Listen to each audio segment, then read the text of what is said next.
샬롬. 오늘도 좋은 날, 복된 날, 우리 주님께서 주시는 기쁨으로 충만한 날 되시기를 바랍니다. 오늘은 사도행전 7장 54절부터 8장 1절 상반절까지의 말씀을 중심으로 해서 모이는 교회에서 흩어지는 교회로 라고 하는 제목으로 함께 은혜를 나누고자 합니다. 오늘 우리에게 주시는 하나님의 말씀은 사도행전 7장 54절로 8장 1절 상반절의 말씀입니다. 그들이 이 말을 듣고 마음에 찔려 그를 향하여 이를 갈거늘 스데반이 성령 충만하여 하늘을 우러러 주목하여 하나님의 영광과 및 예수께서 하나님 우편에 서신 것을 보고 말하되 보라, 하늘이 열리고 인자가 하나님 우편에 서신 것을 보노라 한데, 그들이 큰 소리를 지르며 귀를 막고 일제히 그에게 달려들어 성 밖으로 내치고 돌로 칠세 증인들이 옷을 벗어 사울이라 하는 청년의 발 앞에 두니라. 그들이 돌로 스데반을 치니 스데반이 부르짖어 이르되 주 예수여 내 영혼을 받으시옵소서 하고 무릎을 꿇고 크게 불러 이르되 주여 이 죄를 그들에게 돌리지 마옵소서, 이 말을 하고 자니라. 사울은 그가 죽임 당함을 마땅히 여기더라. 그날에 예루살렘에 있는 교회에 큰 박해가 있어 사도 외에도 다 유대와 사마리아 모든 땅으로 흩어지니라. 아멘. 신앙생활을 하는 우리들이 스스로 잘못된 길로 가고 있다라고 그렇게 인식을 하거나 하나님 뜻대로 살지 못하다라고 인식을 하게 될 때 우리의 속으로 내가 이러다가 하나님께 크게 혼나는 거 아닌가라고 하는 그런 생각을 가질 때가 있습니다. 그런 생각을 가지면서도 우리는 가던 발걸음을 멈추지 못하는 경우들이 허다합니다. 혹은 앞에서 말씀드렸던 모습으로 신앙생활을 하고 있는 가까운 이웃이나 가깝게 지내는 이들에게 너 그러다가 하나님께 크게 혼난다라고 말하는 경우도 있습니다. 그러나 그 역시 그 걸음을 멈추거나 돌이키지 못하고 계속 가는 경우들이 대부분입니다. 영적인 습관에 무서움을 느끼게 됩니다. 영적인 게으름과 무뎌진 영적인 감수성 때문이기도 할 것입니다. 현재 한국 교회의 모습이 그러하다라고 생각합니다. 한국 교회를 이루고 있는 우리 각자의 신앙의 모습도 크게 다르지 않습니다. 분명 이 상태로 계속 신앙생활을 하게 되면 그것이 하나님께서 기뻐하지 아니하시는 것이고 우리 스스로가 인식하기도 옳지 못하다고 인식하면서도 쉽게 돌아서지 못하고 있기 때문입니다. 현실에 안주하고 있다라고 이야기할 수 있겠습니다. 스데반이 순교하기 전 예루살렘 교회의 상황이 바로 그와 비슷했습니다. 예루살렘 교회는 성령 하나님을 통하여서 너희는 예루살렘과 온 유대와 사마리아와 땅끝까지 이르러 내 증인이 되라고 그렇게 명령을 받았습니다. 그러나 이러저러한 이유로 그리스도인들은 예루살렘을 벗어나기를 주저하고 있었습니다. 복음의 명령보다는 변화에 대한 두려움과 현실에 안주하려고 하는 마음이 훨씬 더 컸기 때문이 아닐까 싶습니다. 그러나 그들에게 예루살렘을 떠날 수밖에 없는 한 사건이 벌어집니다.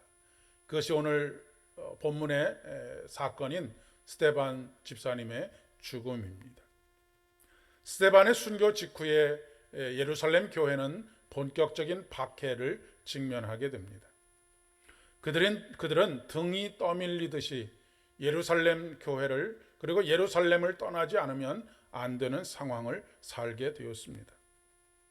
어쩔 수 없는 상황이지만 하나님께서는 그 상황을 통해서 하나님께서 그들에게 처음부터 계획하셨고 성령께서 이끌어가기를 원하셨던 그 길 위에 서게 되었습니다. 그리고 그 삶을 통해서 하나님은 복음의 역사를 이루어 가십니다. 팬데믹 상황 이후에 한국 교회도 비슷한 상황에 직면합니다. 서서히 침체되어 가고 있던 한국 교회가 급격한 변화를 직면하고 있기 때문입니다. 우리는 어쩔 수 없는 변화를 요구받고 있습니다. 이것은 우리가 선택해도 좋고 그렇지 않아도 좋고의 문제가 아니라 어쩔 수 없는 변화에 직면하고 있다는 말씀입니다. 하나님께서 우리를 매주일 모이도록 하시는 이유는 우리를 우리의 삶의 자리로 흩으시고 보내시기 위함입니다. 우리는 보내심을 받은 사람들입니다. 사도라고 하는 말의 의미이기도 합니다.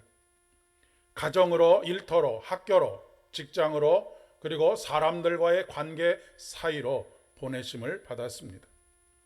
신앙 공동체 안에만 머물러 있고 우리들끼리 안전하다, 편안하다, 행복하다를 말하지 말고 다시 사명의 사람으로 하나님께서 세우시는 삶의 자리에서, 하나님께서 보내시는 보내심의 자리에서 사명자로 살아갈 것을 명령하고 계시는 것입니다. 예배당 중심의 신앙이 아니라 하나님 나라가 내 발걸음이 머무는 곳마다 이루어지도록 하는 사명자로서의 삶입니다. 개혁신앙의 정체성은 변혁입니다. 한순간도 과거에 머무르지 않고 날마다 새롭게 하시는 성령 하나님을 통하여 껍질을 벗는 것입니다. 뱀이 몸집이 커져감에도 불구하고 허물을 벗지 않으면 그 허물로 인하여서 질식하여서 숨지게 됩니다. 우리의 영적인 삶도 마찬가지라고 이야기할 수 있겠습니다. 우리는 우리에게 걸맞는 거룩의 옷을 입어야 합니다. 거룩의 옷을 입는다라고 하는 것은 바로 성령 하나님의 온전하심으로 우리의 모든 것들이 가리워지고 오직 그분을 통해서만 우리의 삶이 나타나야 한다라고 하는 것을 말씀하시는 것입니다. 그렇지 않으면 영적으로 잠들게 되고 결국 우리는 깊은 잠의 나락에 떨어지게 됩니다. 마지막 시대는 깨어 있어야 합니다. 깨어 있으라 때가 악하니라 말씀하십니다. 오늘도 성령의 새롭게 하심에 우리 자신을 맡겨드리는 복된 날 되실 수 있기를 진심으로 축복합니다. 기도하겠습니다. 은혜가 풍성하신 아버지 하나님, 현실에 안주하고 영적인 게으름에 빠져 있는 우리들을 용서하여 주시옵소서.